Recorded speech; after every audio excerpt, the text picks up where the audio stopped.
नमस्कार दोस्तों, target classes official में आपका स्वागत है। आज हम लोग देखने वाले हैं 9th क्लास ज्योग्राफी का दूसरा चैप्टर भारत का भौतिक स्वरूप।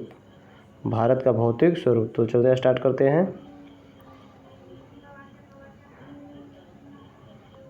क्या लिखा हुआ है?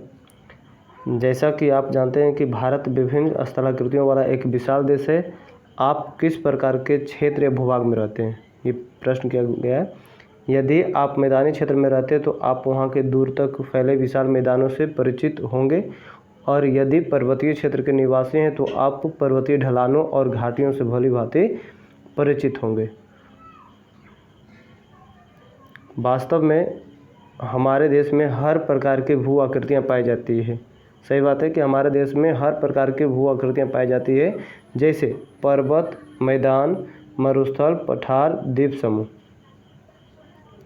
आगे लिखा हुआ है कि भारत की भूमि बहुत अधिक भौतिक विभिन्नताओं को दर्शाती है।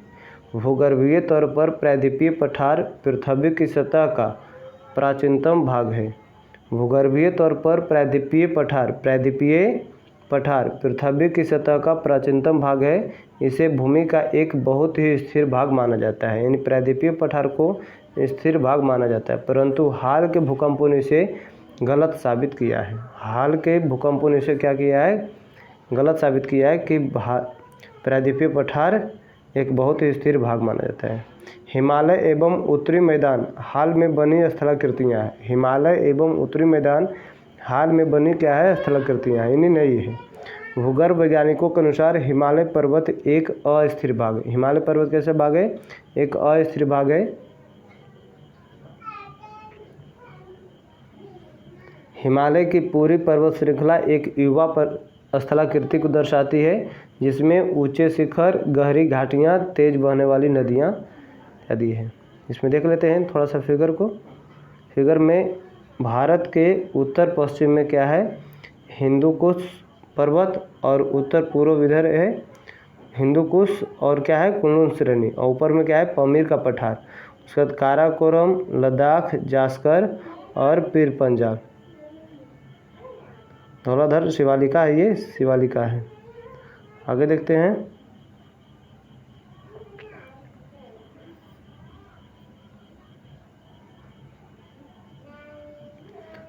उत्तरी मैदान जलोढ़ निक्षेपों से बने हैं। उत्तरी मैदान किससे बना है? तो जलोढ़ निक्षेपों से बने हैं।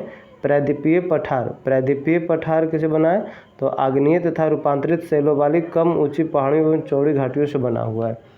यानी प्रायद्वीपीय पठार किसे बना है? तो आग्नेय तथा रूपांतरित शैलों वाली कम ऊंची पहाड़ियों एवं चौड़ी घाटियों से बना है। चौड़ी घाटियों से बना हुआ है। आगे देखते हैं कि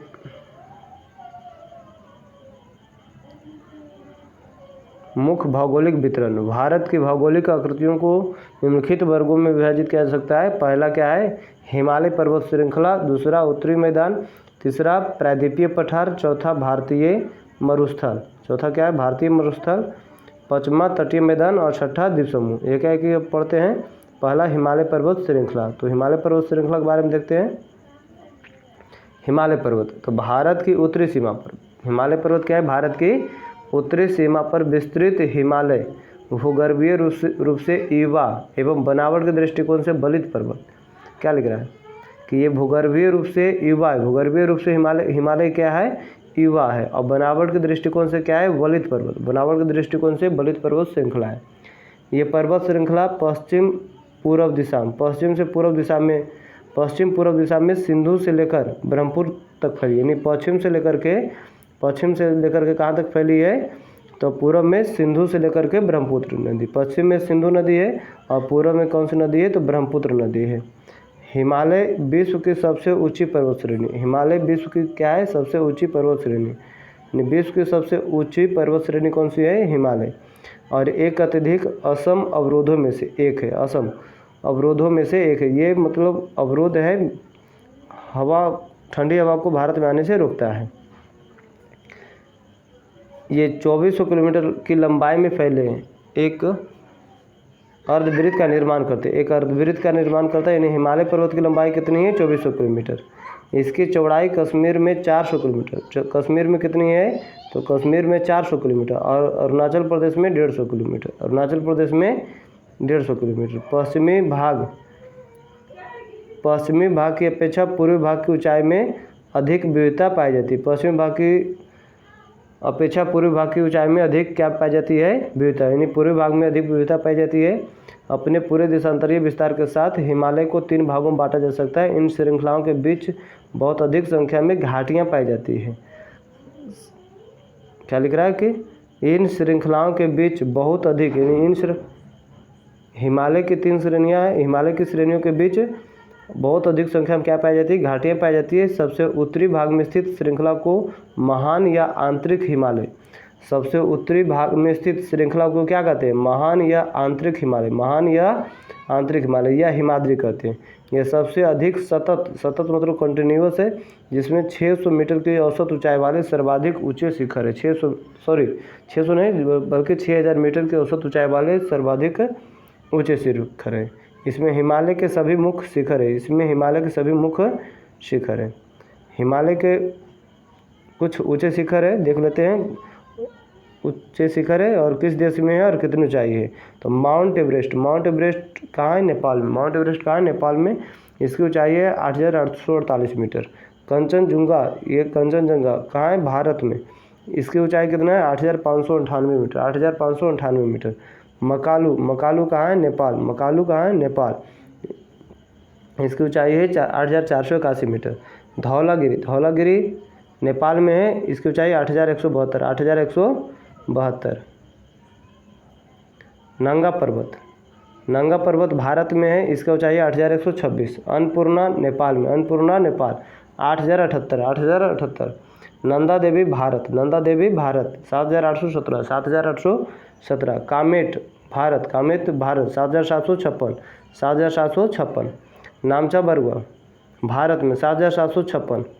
कामेत और नामचा बरुआ एक ही ऊंचाई लगभग है। गुरुला मंदाता नेपाल 7728।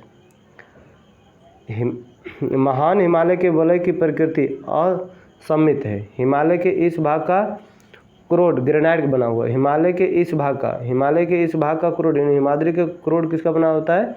ग्रेनाइट का बना है। यह श्रृंखला हमेशा बर्फ से ढकी रहती है। यह श्रृंखला किससे ढकी रहती है? बर्फ से ढकी रहती है। तो ऐसे बहुत से हिमानियों का प्रवाह होता है। इसमें लिख रहा है कि महान हिमालय में पाए जाने वाले हिमानियों तथा दर्रों के नाम लिखना है और भारत के उन राज्यों के नाम जहां ऊपर दिए गए ऊंचे शिखर स्थित है उसका भी नाम लिखना।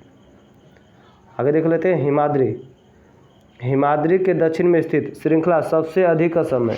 हिमाद्री के दक्षिण में स्थित श्रृंखला सबसे असम है। हिमाद्री के दक्षिण में स्थित श्रृंखला सबसे अधिक असम है। यह एवं हिमाचल या निम्न हिमालय के नाम से जानी जाती है। यह क्या है? इसे निम्न हिमालय के नाम से जानी जाती है। इन श्रृंखलाओं का निर्माण मुख्यतः अत्यधिक संपीड़ित तथा परिवर्तित शैलों से हुआ है। इनकी ऊंचाई 3700 मीटर से 4500 मीटर के बीच तथा औसत चौड़ाई 50 किलोमीटर। औसत चौड़ाई कितना है? 50 किलोमीटर है। जबकि पीर पंजाल श्रृंखला सबसे लंबी है। तथा सबसे महत्वपूर्ण श्रृंखला है। धौलाधर एवं महाभारत श्रृंखलाएं भी महत्वपूर्ण है। इसी श्रृंखला में कश्मीर की घाटी है तथा हिमाचल के कांगड़ा एवं कुल्लू की घाटियां स्थित है। इस क्षेत्र को पहाड़ी नगरों के लिए जाना जाता है।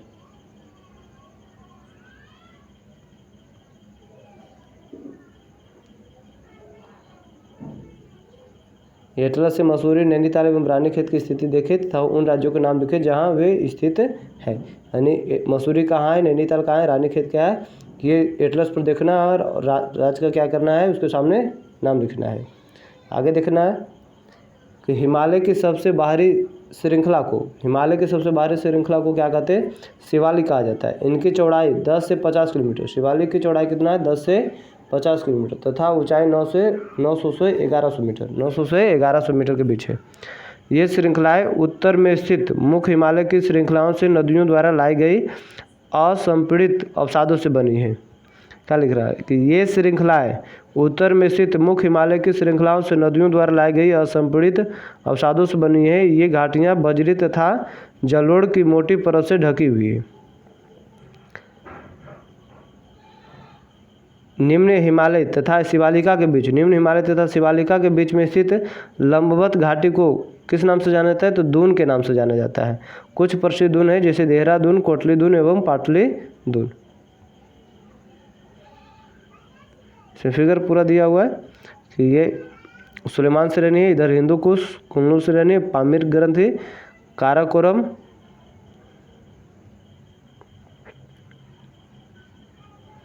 काराकोरम, काराकोरम है, ये क्या है? काराकोरम, लद्दाख, लद्दाख, जास्कर, पीर पंजाल, ये इस प्रकार से ये पूरा हिमालय दिया गया है कि भारत के उत्तर में क्या है? हिमालय। इधर अरावली श्रेणी है, इसके नीचे विंध्य श्रेणी, सतपुड़ा श्रेणी, महादेव श्रेणी, महादेव पहाड़ी है, ठीक है। इधर सुलेमान श्रेणी है।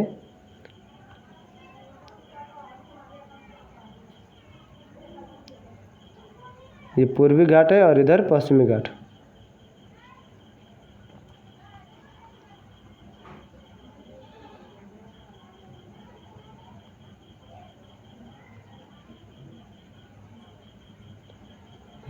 इस उत्तर दक्षिण के अतिरिक्त हिमालय को पश्चिम से पूर्व तक स्थित क्षेत्रों के आधार पर भी विभाजित किया गया है। इन वर्गीकरण को नदी घाटियों की सीमाओं के आधार पर भी किया गया है। जैसे देखते हैं, उदाहरण के लिए सतलुज एवं सिंधु के बीच, सतलुज और सिंधु के बीच स्थित हिमालय के भाग को पंजाब हिमालय के नाम से जाना जाता है। किस हिमालय के नाम से? पंजाब हिमालय के नाम से जाना जाता है। लेकिन पश्चिम से पूर्व तक क्रमशः इसे कश्मीर तथा हिमाचल हिमालय के नाम से जाना जाता है।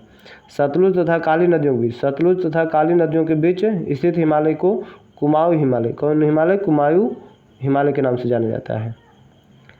काली तथा तीस्ता, काली तथा तीस्ता नदियों के बीच नेपाल हिमालय एवं तीस्ता तथा काली तथा तीस्ता नदियों के बीच नेपाल हिमालय, नेपाल हिमालय और तीस्ता और दिहांग नदियों के बीच असम हिमालय के नाम से जाना जाता है। हिमालय के कुछ क्षेत्रीय नाम पता करना है, ऐसा लिखा हुआ है। ब्रह्मपुत्र हिमालय की सबसे पूर्वी सीमा बनाती है, ब्रह्मपुत्र हिमालय की सबसे पूर्वी सीमा बनाती है। यानी ब्रह्मपुत्र क्या है? हिमालय की सबसे पूर्वी सीमा बनाती है। दिहांग महाखंड गर्ज के बाद हिमालय दक्षिण की ओर एक तीखा मोड़ बनाते हुए भारत की पूर्वी सीमा के साथ फैल जाता है। इन्हें पूर्वांचल या पूर्वी पहाड़ियों तथा पर्वत श्रृंखलाओं के नाम से जाना जाता है। ये पहाड़ियाँ उत्तर पूर्वी राज्यों से होकर गुजरती है तथा मजबूत बलुआ पत्थरों जो अवसादी सेल से बनी है। ये घने जंगलों से क्या है? ढकी है। पूर्वोत्तर भारत तथा अधिकतर समांतर श्रृंखलाओं एवं घाटियों के रूप में फैली है। पूर्वांचल में कौन कौन पहाड़ियाँ हैं? तो पटकाई, नागा, मिजो, मणिपुर पहाड़ियाँ हैं। पटकाई, नागा, मिजो और मणिपुर पहाड़ियाँ हैं। उत्तरी मैदान के बारे में देखते हैं। तो उत्तरी मैदान 3 प्रमुख नदी प्रणालियों सिंधु, गंगा एवं ब्रह्मपुत्र है। उत्तरी मैदान की 3 प्रमुख नदी प्रणाली है, सिंधु, गंगा एवं ब्रह्मपुत्र तथा इनकी सहायक नदियों से बना यह मैदान है उत्तरी मैदान। यह मैदान जलोढ़ मृदा से बना है। उत्तरी मैदान किससे बना हुआ है? तो जलोढ़ मृदा से बना हुआ है। लाखों वर्षों में हिमालय के गिरिपाद में स्थित बहुत बड़े बेसिन या द्रोणी में जलोढ़ों के निक्षेप हुआ था। जिससे इस उपजाऊ मैदान का निर्माण हुआ। इसका विस्तार 7 लाख वर्ग किलोमीटर, यानी उत्तरी मैदान का विस्तार कितना है? 7 लाख वर्ग किलोमीटर के क्षेत्रफल पर फैला हुआ है। यह मैदान लगभग 2400 किलोमीटर लंबा है और 240 से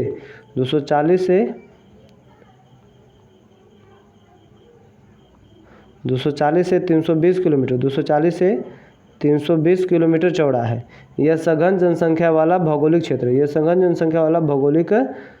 है।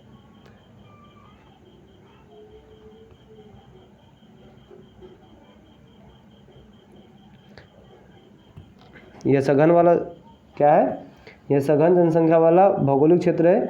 समृद्ध मृदा आवरण, पर्याप्त पानी की उपलब्धता एवं अनुकूल जलवायु कारण कृषि की दृष्टि से यह भारत का अत्यधिक उत्पादक क्षेत्र है। उत्तरी पर्वतों से आने वाली नदियां निक्षेपण कार्य में लगी है। नदी के निचले भागों में ढाल कम होने के कारण नदी की गति कम हो जाती है, जिसके परिणामस्वरूप नदी द्वीपों का निर्माण होता है।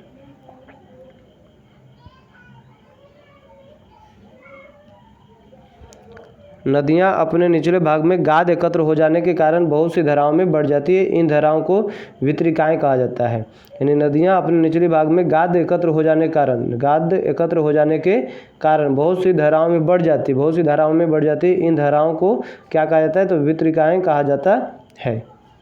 देखते हैं क्या आप जानते हैं। तो दोआब का अर्थ क्या है? तो दो नदियों के बीच के भाग को क्या कहते हैं? दोआब कहते हैं। दोआब दो शब्दों से मिलकर बना है, दो तथा आब अर्थात पानी। इसी प्रकार पंजाब भी दो शब्दों से मिलकर बना है, पंज का अर्थ पांच तथा आब का अर्थ है पानी। अगला पॉइंट लिखा हुआ कि उत्तरी मैदान को मोटे तौर पर 3 उपवर्गों में विभाजित किया गया है। उत्तरी मैदान के पश्चिमी भाग को पंजाब का मैदान, उत्तरी मैदान के पश्चिमी भाग को पंजाब का मैदान कहते हैं। तो सिंधु तथा इसके सहायक नदियों द्वारा बनाए गए इस मैदान को बहुत बड़ा भाग पाकिस्तान में स्थित है। सिंधु तथा इसकी सहायक नदियाँ झेलम, चेनाब, रावी, ब्यास, सतलुज, यानी झेलम, चेनाब, रावी, ब्यास, सतलुज हिमालय से निकलती है। मैदान के इस भाग में दोआबों की संख्या बहुत अधिक है। गंगा के मैदान का विस्तार घग्गर तथा तीस्ता नदियों के बीच है। गंगा के मैदान का विस्तार किस नदी के बीच है? तो घग्गर तथा तीस्ता नदियों के बीच है। यह उत्तरी भारत में कहाँ? हरियाणा, दिल्ली, उत्तर प्रदेश, बिहार, झारखंड के कुछ भाग तथा पश्चिम बंगाल में फैला है। ब्रह्मपुत्र का मैदान इसके पूर्व विशेषकर असम में स्थित है। ब्रह्मपुत्र का मैदान कहाँ है? असम में स्थित है। उत्तरी मैदानों की व्याख्या सामान्यतः इसके ऊंचावचों में बिना किसी विविधता वाले समतल स्थल के रूप में की जाती है। यह सही नहीं है कि इन विस्तृत मैदानों की भौगोलिक आकृतियों में भी विविधता है। आकृतिक भिन्नता के आधार पर उत्तरी मैदानों को 4 भागों में विभाजित किया जा सकता है। यानी उत्तरी मैदानों को किस आधार पर 4 भागों में विभाजित किया जाता है? तो आकृतिक भिन्नता के आधार पर। नदियाँ पर्वतों से नीचे उतरते समय शिवालिका की ढाल पर 8 से 16 किलोमीटर के चौड़ी पट्टी में गुटिका का निर्माण करती है। किसका निर्माण करती है? 8 से 16 किलोमीटर की चौड़ी पट्टी में गुटिका का निक्षेपण करती है। इसे भावर के नाम से जाना जाता है। किस नाम से जाना जाता है? तो भावर के नाम से जाना जाता है। सभी सरिताएं इस भावर पट्टी में विलुप्त हो जाती है। सभी सरिताएं क्या होती है? इस भावर पट्टी में विलुप्त हो जाती है। इस पट्टी के दक्षिण में ये सरिताएं एवं नदियाँ पुनः निकल आती है एवं नम तथा दलदली क्षेत्र के निर्माण करती है, जिसे तराई कहा जाता है। जिसे क्या कहा जाता है? तराई कहा जाता है। यह वन प्राणियों से भरा घने जंगलों का क्षेत्र था। बंटवारे के बाद पाकिस्तान से आए शरणार्थियों को कृषि योग्य भूमि उपलब्ध कराने के लिए इस जंगल को क्या किया गया? काटा जा चुका है।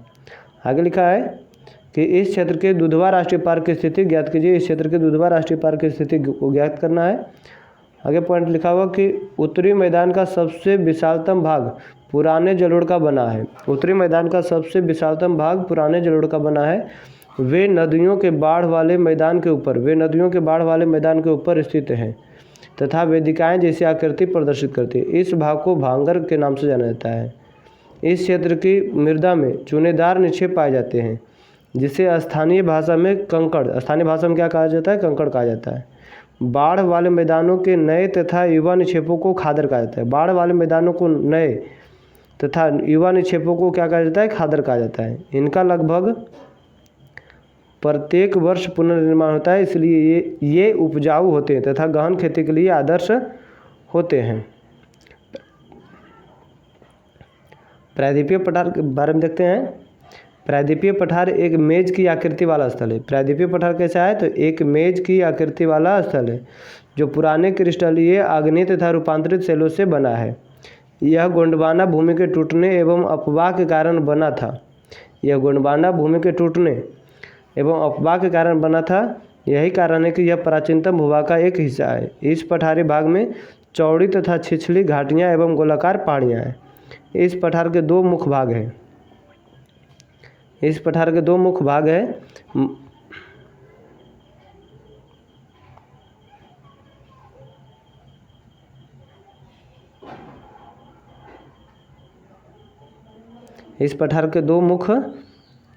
हैं, मध्य उच्च भूमि तथा दक्कन का पठार।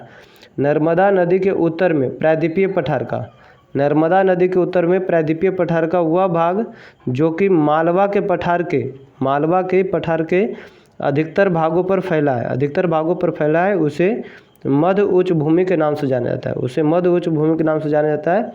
विंध्य श्रृंखला दक्षिण में सतपुड़ा श्रृंखला तथा उत्तर पश्चिम में अरावली श्रृंखला से घिरी है। यानी विंध्य श्रृंखला किससे घिरा हुआ है?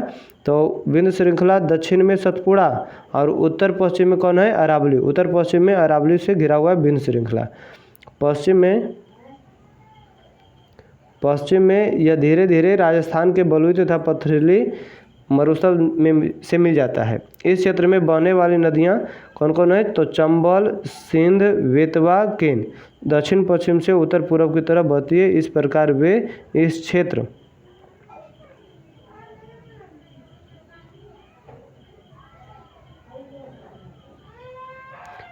के ढाल को दर्शाती है। मध्य उच्च भूमि पश्चिम में चौड़ी, पश्चिम में क्या है? चौड़ी, लेकिन पूर्व में संकीर्ण है।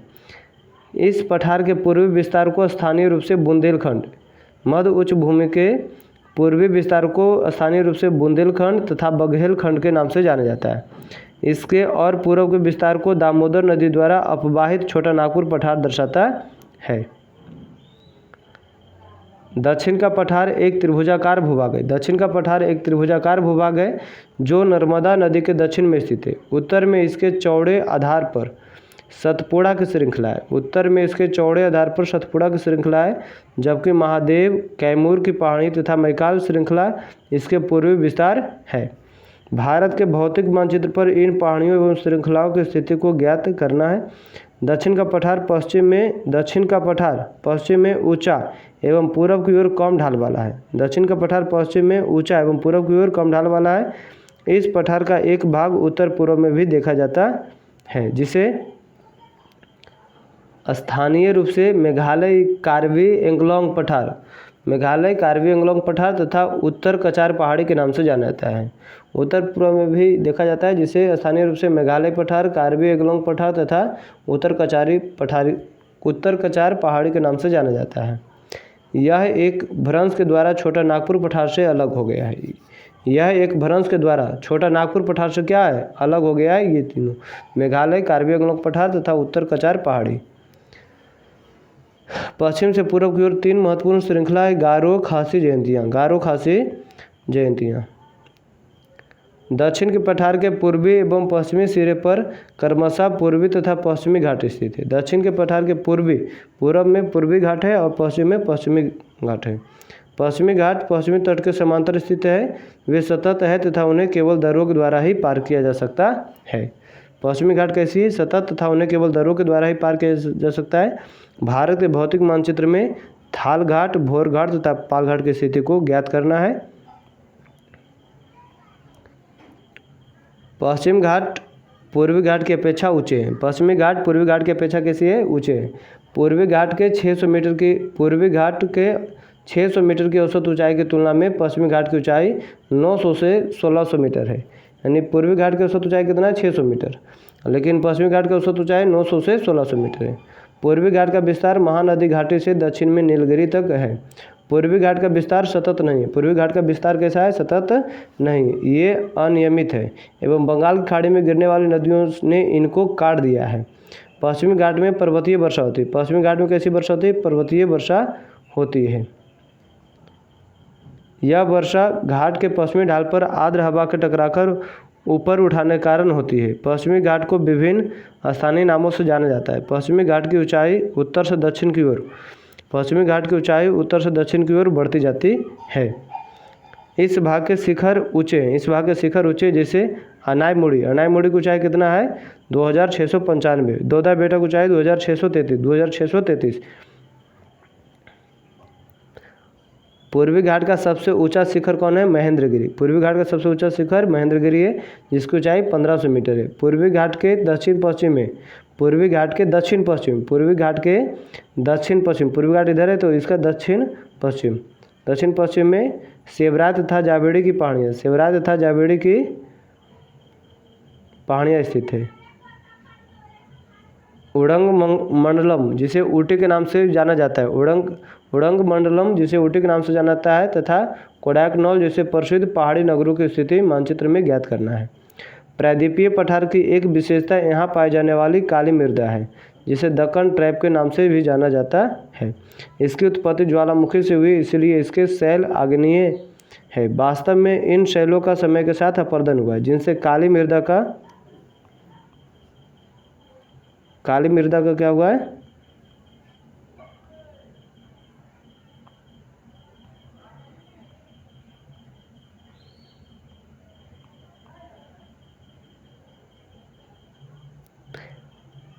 प्रायद्वीपीय पठार की एक विशेषता यहाँ पाई जाने वाली काली मृदा है जिसे दक्कन ट्रैप के नाम से भी जाना जाता है। इसकी उत्पत्ति ज्वालामुखी से हुई इसीलिए इसके शैल आग्नेय हैं। वास्तव में इन शैलों के समय के साथ अपरदन हुआ जिनसे काली मृदा का निर्माण हुआ है। अरावली की पहाड़ियाँ प्रायद्वीपीय पठार के पश्चिमी एवं उत्तर पश्चिम किनारे पर स्थित है। ये बहुत अधिक अपर्दित एवं खंडित पहाड़ियाँ हैं। ये गुजरात से लेकर दिल्ली तक दक्षिण पश्चिम एवं उत्तर पूर्व दिशा में फैली है। भारतीय मरुस्थल के बारे में देख लेते हैं। भारतीय मरुस्थल अरावली पहाड़ी के पश्चिम, अरावली पहाड़ी इधर है, इसके पश्चिम किनारे पर थार का मरुस्थल स्थित है। यह बालू के टिब्बों से ढका एक तरंगित मैदान है। इस क्षेत्र में प्रति वर्ष 150 मिलीमीटर से भी कम वर्षा होती है। इस शुष्क जलवायु वाले क्षेत्र में वनस्पति बहुत कम है। वर्षा ऋतु में ही कुछ सरिताएं दिखती है और उसके बाद वे बालू में ही विलीन हो जाती है। पर्याप्त जल नहीं मिलने से वे समुद्र तक नहीं पहुंच पाती है। केवल लूनी ही इस क्षेत्र की सबसे बड़ी नदी है। यानी भारतीय मरुस्थल की सबसे बड़ी नदी कौन सी है? लूनी नदी। वर्कान अर्धचंद्राकार बालू का टीला।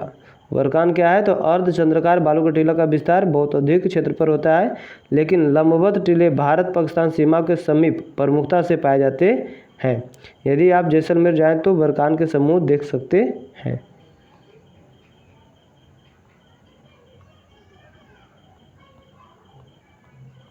अब देखना है तटीय मैदान के बारे में। प्रायद्वीपीय पठार के किनारे संकीर्ण तटीय पट्टियों का विस्तार है। यह पश्चिम में अरब सागर से लेकर के पूर्व में बंगाल की खाड़ी तक विस्तृत है। पश्चिमी घाट अरब सागर के बीच स्थित है। पश्चिमी तट किसके बीच है? तो पश्चिमी घाट तथा अरब सागर के बीच स्थित एक संकीर्ण मैदान है।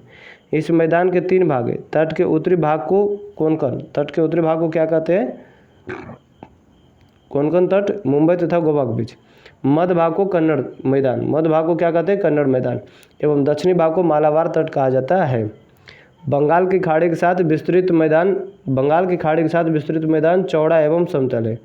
उत्तरी भाग में इसे उत्तरी सरकार कहा जाता है, जबकि दक्षिणी भाग में कोरोमंडल तट के नाम से जाना जाता है।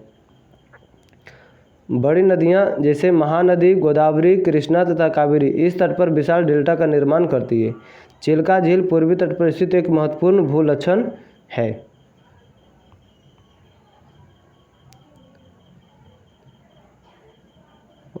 क्या आप जानते हैं कि चिल्का झील भारत में खारे पानी की सबसे बड़ी झील है। यह उड़ीसा में महानदी डेल्टा के दक्षिण में स्थित है। अब द्वीप समूह के बारे में देख लेते हैं। तो आप पहले ही देख चुके हैं कि भारत का मुख्य स्थल भाग अत्यधिक विशाल है। इसके अतिरिक्त भारत में 2 द्वीपों का समूह भी स्थित है। क्या आप इन द्वीप समूहों को पहचान सकते हैं? ये क्या है? एक द्वीप है। केरल के मालाबार तट के पास स्थित लक्षद्वीप की स्थिति को ज्ञात कीजिए। द्वीपों का यह समूह यानी लक्षद्वीप जो है, यह द्वीपों का समूह छोटे परवाल द्वीपों से बना है। पहले इनको लक्का द्वीप, मिनिकॉय तथा एमिन द्वीप के नाम से जाना जाता था। 1973 में इनका नाम क्या रखा गया? लक्षद्वीप रखा गया। यह 32 वर्ग किलोमीटर के छोटे से क्षेत्र में फैला हुआ है। कितने वर्ग किलोमीटर? 32 वर्ग किलोमीटर। कवारती द्वीप लक्षद्वीप का प्रशासनिक मुख्यालय है। इस द्वीप समूह पर पादप तथा जंतु के बहुत से प्रकार पाए जाते हैं। पिटली द्वीप जहाँ मनुष्य का निवास नहीं है वहाँ एक पक्षी अभयारण्य है। पिटली द्वीप में क्या है? पक्षी अभयारण्य है। अब बंगाल की खाड़ी में उत्तर से दक्षिण की तरफ फैले द्वीपों की श्रृंखला की ओर ध्यान दीजिए। ये अंडमान और निकोबार द्वीप समूह है। यह द्वीप समूह आकार में बड़े संख्या में बहुल तथा बिखरे हुए। यह द्वीप समूह मुख्यतः 2 भागों में बांटा गया है। उत्तर में अंडमान तथा दक्षिण में निकोबार। उत्तर में क्या है? अंडमान, दक्षिण में निकोबार है। यह माना जाता है कि यह द्वीप समूह निमज्जित पर्वत श्रेणियों के शिखर है। यह द्वीप समूह कैसे बना हुआ है? तो निमज्जित पर्वत श्रेणियों के शिखर है। यह द्वीप समूह देश की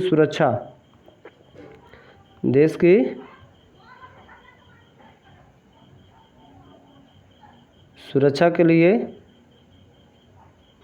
बहुत महत्वपूर्ण है। इन द्वीप समूहों में पाए जाने वाले पादप एवं जंतुओं में बहुत अधिक विविधता है। यह द्वीप विषुवत वृत्त के समीप स्थित है एवं यहाँ की जलवायु विषुवतीय है तथा यहाँ घने जंगलों से आच्छादित है। क्या आप जानते हैं भारत का एकमात्र सक्रिय ज्वालामुखी अंडमान तथा निकोबार द्वीप समूह है में कौन से? बैरन द्वीप पर। बैरन द्वीप पर स्थित है। विभिन्न भू आकृतिक विभागों का विस्तृत विवरण प्रत्येक विभाग की विशेषताएं स्पष्ट करता है, परंतु यह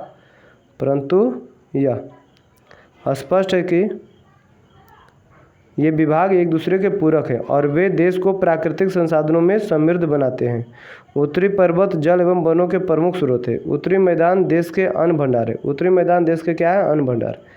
इनसे प्राचीन सभ्यताओं के विकास को आधार मिला है। पठारी भाग खनिजों के भंडार है। पठारी भाग क्या है? खनिजों के भंडार है जिसने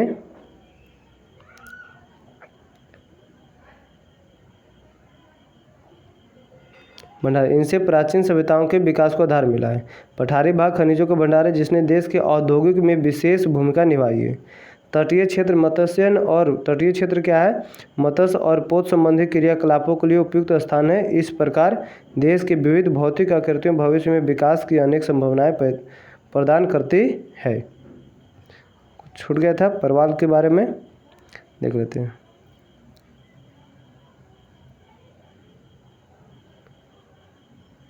परवाल पॉलिप्स कम समय तक जीवित रहने वाले। परवाल के बारे में देखते हैं क्या है परवाल। तो परवाल पॉलिप्स कम समय तक जीवित रहने वाले सूक्ष्म प्राणी हैं जो कि समूह में रहते हैं। इनका विकास छिछले तथा गर्म जल में होता है। इनसे कैल्शियम कार्बोनेट का स्राव होता है। परवाल स्राव एवं परवाल स्त्रियाँ टीले के रूप में निक्षेपित होती है। ये मुख्यतः 3 प्रकार के होते हैं: परवाल रोधिका, तटीय परवाल भित्ति तथा तीसरा है परवाल वलय द्वीप। ऑस्ट्रेलिया का ग्रेट बैरियर रीफ परवाल रोधिका का अच्छा उदाहरण है। ऑस्ट्रेलिया का ग्रेट बैरियर रीफ किसका उदाहरण है? तो परवाल रोधिका का अच्छा उदाहरण है। परवाल वलय द्वीप गोलाकार या हॉर्स शू आकार वाले रोधिका होते हैं। कुछ प्रश्न देख लेते हैं कि एक स्थलीय भाग जो 3 ओर से समुद्र से घिरा हो क्या कहलाता है? प्रायद्वीप कहलाता है। भारत के पूर्वी भाग में म्यांमार की सीमा का निर्धारण करने वाले पर्वतों का संयुक्त नाम क्या है? पूर्वांचल। गोवा के दक्षिण में स्थित पश्चिमी तटीय पट्टी कौन है? तो कन्नड़। अगला प्रश्न, पूर्वी घाट का सर्वोच्च शिखर कौन है? महेंद्रगिरी। वीडियो देखने के लिए बहुत बहुत धन्यवाद।